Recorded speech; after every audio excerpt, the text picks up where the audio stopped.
এই দেখেন রেডিয়েটর দিছে হইলো একেবারে কর্নারে। এই আসসালামু আলাইকুম, কেমন আছেন সবাই? আশা করি সবাই ভালো আছেন, আর আমিও অনেক ভালো আছি। আমি এখন আছি 300 ফিট মিনি বান্দরবন খ্যাত একটা জায়গায়, আর রাইড করতেছি জিক্সার 250। এই প্রথম জিক্সার 250 আমার রাইড করা, প্রথম রাইডে যে আসলে এক্সপিরিয়েন্স সেটা আপনাদের সাথে একটু শেয়ার করি। বাইকটা টোটাল এক্সপিরিয়েন্স খুব ভালো। আর আগে যেই জিক্সারটা ছিল সেটার সাথে এটার পার্থক্য আছে, মোটামুটি ভালোই পার্থক্য আছে।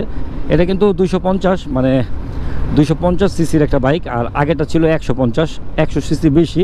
কিন্তু 100 সিসির বেশির যেই ব্যাপারটা আছে সেই ব্যাপারটা মা এখানে কত মানুষ, অনেক মানুষের দিকে। এটা হলো শালবনের যেই একটা ব্রিজ, এই ব্রিজটা মোটামুটি অনেক মানুষ আসে বিকেলবেলা। তো এখন প্রায় সন্ধ্যা হয়ে যাবে কিছুক্ষণ পরে। তো এই বাইকটা সঞ্চয় ভাইয়ের নিলাম, যে বাইকটা দেন তো 250 রাইড করে দেখি কেমন লাগে। মোটামুটি খারাপ লাগতেছে না, ভালোই লাগতেছে। কিন্তু এটা একটা জিনিস দেখলাম, এটা যেহেতু লিকুইড কুল ইঞ্জিন, এটা কিন্তু রেডিয়েটর আছে। রেডিয়েটরটা আমি আপনাদের দেখাই, রেডিয়েটরটা এত বাজে একটা জায়গায় দিছে, একটু দেখাই আপনাদের, দেখেন। হ্যাঁ, এই যে আমি নামলাম, এটা রেডিয়েটরটা দেখেন, রেডিয়েটর দিছে হইলো একেবারে কর্নারে, এইখানে দিছে রেডিয়েটরটা। কোনো রকম যদি বাইকটা যদি বাম সাইডে পড়ে তাহলে কিন্তু রেডিয়েটরটা ভেঙে যাবে। কোনো রকম মাঝখানে কি দেওয়ার কোনো ব্যবস্থা ছিল না।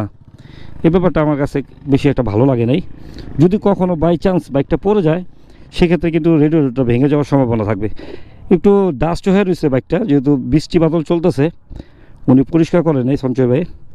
তো যাই হোক, বাইকটা কিন্তু ওভারঅল কিন্তু কোনো কিছু চেঞ্জ নাই, মোটামুটি আগের বাইকটাই, শুধু এখানে 250 লেখা। এই হলো ব্যাপারটা। আমাদের বাংলাদেশের বাজারে বাইকটা তেমন সারা ফেলতে পারে নাই, এটার অনেকগুলো কারণ আছে। বাইকটা তার যোগ্যতা অনুযায়ী দামটা সবার হয়তো পছন্দ হয় নাই, এই কারণে বাইকটা কেউ কিনতে আগ্রহ দেখাচ্ছে না। কিন্তু ওভারঅল বাইকটা খারাপ না, আমার কাছে ভালোই লাগছে। আপনাদের কাছে জিক্সার 250 কেমন লাগে অবশ্যই কমেন্ট করে জানাবেন। টান আছে ভালো, দেখছেন, সুন্দর টান আছে। তো ঠিক আছে, আজকে চলে যাচ্ছি না, আসবো আবার নতুন কোনো ভিডিও নিয়ে। সে পর্যন্ত সবাই ভালো থাকবেন, সুস্থ থাকবেন। আসসালামু আলাইকুম।